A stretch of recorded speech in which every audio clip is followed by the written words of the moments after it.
అందరికీ నమస్తే అండి. నా పేరు రాము. మేమైతే యూరోప్ వచ్చాము. ఇక్కడికి యూరోప్ వచ్చాం కానీ యాక్చువల్లీ మేము కొన్ని ఏజెన్సీని నమ్ముకొని వచ్చాము దూరం.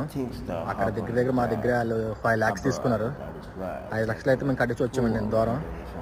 ఇక్కడికి వచ్చిన తర్వాత ఏంటంటున్నారంటే పని అది లేదు, మాకు సంబంధం లేదు, మేము పంపించినంత వరకే మీకు అని చెప్పి అంటున్నారు. కానీ వాళ్ళు మాకు చెప్పడం ఏంటంటే మమ్మల్ని పంపించినప్పుడు మీకు పని అది ఇస్తారు, అక్కడ అన్నీ ఇస్తారు, నెలకు మీరు డబ్బులు పంపించుకోవచ్చు ఇంటికి అని చెప్పి అన్నారు. కానీ ఇక్కడికి వచ్చిన చాలా 2 years కాంట్రాక్ట్ అది అన్నారు. కానీ మేము వచ్చిన చాలా ఇబ్బంది పడుతున్నామండి. ఇక్కడ అంతా రేట్లు కూడా చాలా ఎక్కువ. చూడండి, ఇక రోడ్డు మీద వదిలేశారు మమ్మల్ని. ప్రజెంట్ అయితే వాళ్ళు చాలా రోడ్డు మీద వదిలేశారు. 3 రోజులు 6 రోజులు అవుతుంది.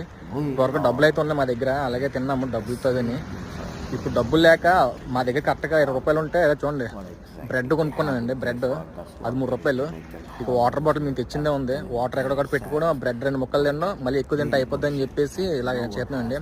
మమ్మల్ని పంపించిన వారు ఎవరో అంటే మన వైజాగ్లోని ఆటో నగర్లో కొన్ని ఇన్స్టిట్యూట్లు ఉన్నాయండి.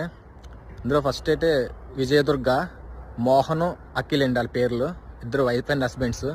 తర్వాత రాంబాబు అండి, సాయి ప్లేస్మెంట్స్. రాంబాబు కొత్తగా ఇన్స్టిట్యూట్ కట్టాడు ఆటనగర్లో మా అందరిగా డబ్బులు తీసుకొని. ఆ తర్వాత వినోద్ అండి, వినోద్ ఆయన కేరళ, ఆయన ఒకడండి.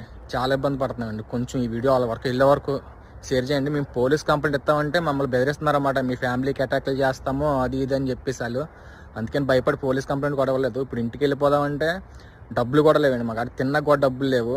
చాలా చలి. ఇక్కడ -5 -6 ఉందండి. ఏదైనా రైల్వే స్టేషన్లోకి వెళ్ళడం, ఏదైనా బస్ స్టాప్లోకి వెళ్ళి పడుకోవడం నైట్ టైం అలా చేస్తున్నాము. ఇంక వాటర్ బ్రెడ్ అండి మాకు. అది అయిపోతే రోడ్డు మీద పడిపోతాం. ఇంకా ఉన్నాయి కూడా కొంచెం షేర్ చేయండి సార్. ఇది వాళ్ళ వరకు వెళ్ళేంత వరకు కొంచెం వాళ్ళ మీద తగిన చర్యలు తీసుకుంటారని కోరుకుంటున్నామండి. ఇది ఉంటానండి.